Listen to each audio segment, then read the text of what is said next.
ये ऐसे नहीं होता मित्रों। मैं शासन में बैठा हूं, मुझे मालूम है इस प्रकार से रुपया इतनी तेजी से गिर नहीं सकता। अरे ये नेपाल का रुपया नहीं गिरता है, बांग्लादेश की करेंसी नहीं गिरती है, पाकिस्तान की करेंसी नहीं गिरती, श्रीलंका की करेंसी नहीं गिरती। क्या कारण है हिंदुस्तान का रुपया पतला होता जा रहा है? ये जवाब देना पड़ेगा आपको। देश आपसे जवाब मांग रहा है।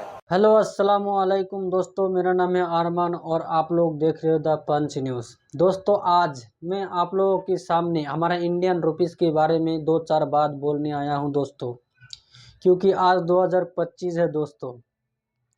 हमारा इंडियन रुपीस डॉलर के मुकाबले 90 रुपये तक पहुंच गया। जब 2014 से पहले हमारे देश में कांग्रेस की सरकार था और ऑपोजिशन था गुजरात का चीफ मिनिस्टर नरेंद्र मोदी, तब उन्होंने खुल के आवाज उठाया था। ये ऐसे नहीं होता मित्रों। मैं शासन में बैठा हूं, मुझे मालूम है इस प्रकार से रुपया इतनी तेजी से गिर नहीं सकता। अरे ये नेपाल का रुपया नहीं गिरता है, बांग्लादेश की करेंसी नहीं गिरती। हो रहा है, क्या ऐसा मजबूरी है जो हमारे हिंदुस्तान का करेंसी पतला होते जा रहा है, पतला होते जा रहा है। आज वही प्राइम मिनिस्टर नरेंद्र मोदी आज देश का प्राइम मिनिस्टर बन के बैठा है। आज 2025 है और उसी में 2025 में ही जो हमारा इंडियन रुपीस है, जब 2014 में 60 रुपये था, आज वही रुपया डॉलर के मुकाबले 90 रुपये तक पार कर दिया।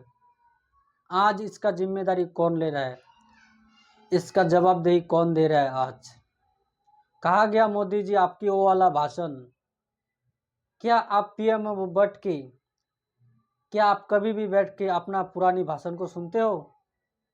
जब आप डॉलर के मुकाबले में बारे बात किया था कि इतना हमारा इंडिया करेंसी इतना पतला क्यों हो रहा है, आपने ये भी बोला था, क्योंकि मैं भी शासन में बैठा हूँ, मेरे को भी पता है।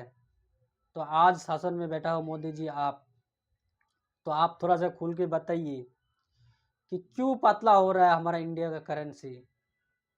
क्यों आप डोनाल्ड ट्रंप के सामने कुछ बोल नहीं पा रहे हो? बोलना चाहिए आपको। डोनाल्ड ट्रंप आज क्यों हमारे ऊपर टैरिफ लगा रहा है?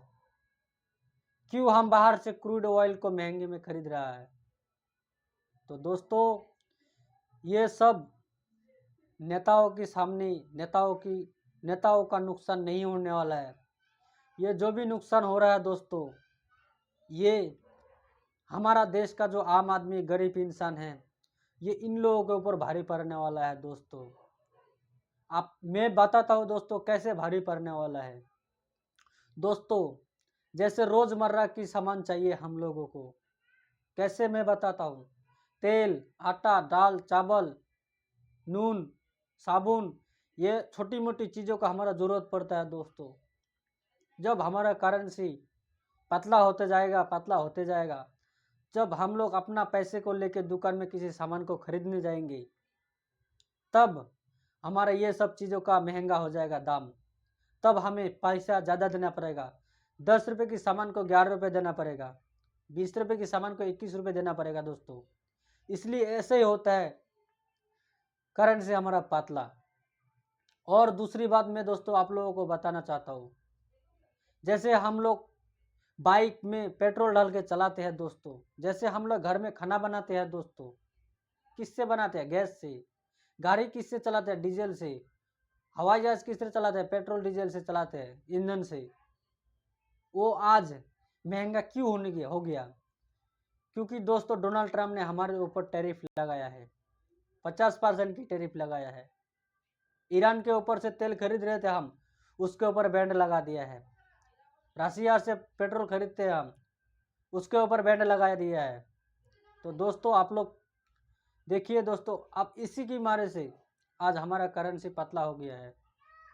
ये रोज़मर्रा की ज़िंदगी में हम लोगों का ज़रूरत है दोस्तों, क्योंकि आज अगर हम लोग आवाज़ नहीं उठाएंगे ये सब चीज़ों के बारे में, तो कल को अगर और कोई प्राइम मिनिस्टर आएगा और कोई सत्ता वाला आएगा, तो वो लोग भी इन सब चीज़ों से पीछे हट जाएगा दोस्तों।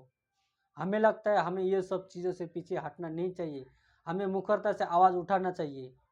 हमें देश का सत्ता पार्टी जो है उसके ऊपर भी आवाज़ उठाना चाहिए, और हमारा जो विपक्ष है हम उसके ऊपर भी आवाज़ उठाते हैं, हम उसको भी सवाल करेंगे, क्योंकि देश का जो जनता है वो आपको विपक्ष के रूप में चुना है, वोट दिया है आपको, ताकि आप सत्ता पक्ष के ऊपर सवाल कर सकते हो। बेरोजगारी के बारे में, महंगाई के बारे में, एजुकेशन के बारे में, हेल्थ के बारे में, आप ये सब चीज़ों के बारे में सवाल पूछ सकते हो। आज देश किस तरह से कैसा बन गया सबको मालूम है। देश में महंगा हो गया ज़्यादा सामान, पेट्रोल डीजल आसमान छू रहा है, गैस सिलेंडर आसमान छू रहा है। क्यों हो रहा है ऐसा? किस लिए हो रहा है? ये होना नहीं चाहिए। हम ये सब इसलिए बोल रहे हैं, हमें इससे कोई फर्क नहीं पड़ता है, सत्ता में कांग्रेस बैठा हो, चाहे बीजेपी बैठा हो, चाहे कोई भी बैठा हो। हमारा कहना इतना है कि हमारा देश का जो गरीब जनता है उसका नुकसान नहीं होना चाहिए। हम देश की गरीब जनताओं के बारे में आवाज़ उठाते हैं। हम भी गरीब है, सब गरीब है इस देश में, और इस देश का भला होना चाहिए, देश सुरक्षित होना चाहिए, देश में महंगाई बेरोजगारी कम होना चाहिए, यानी कि ज़्यादा होना चाहिए। तो दोस्तों आप लोग प्लीज़ वीडियो को शेयर ज़रूर करना दोस्तों, और इस वीडियो को पसंद आएगा तो लाइक भी ज़रूर करना दोस्तों, और चैनल को सब्सक्राइब भी करना दोस्तों। ये बहुत गंभीर बातें हैं दोस्तों, तो प्लीज़ दोस्तों यही से मैं ख़त्म करता हूँ दोस्तों।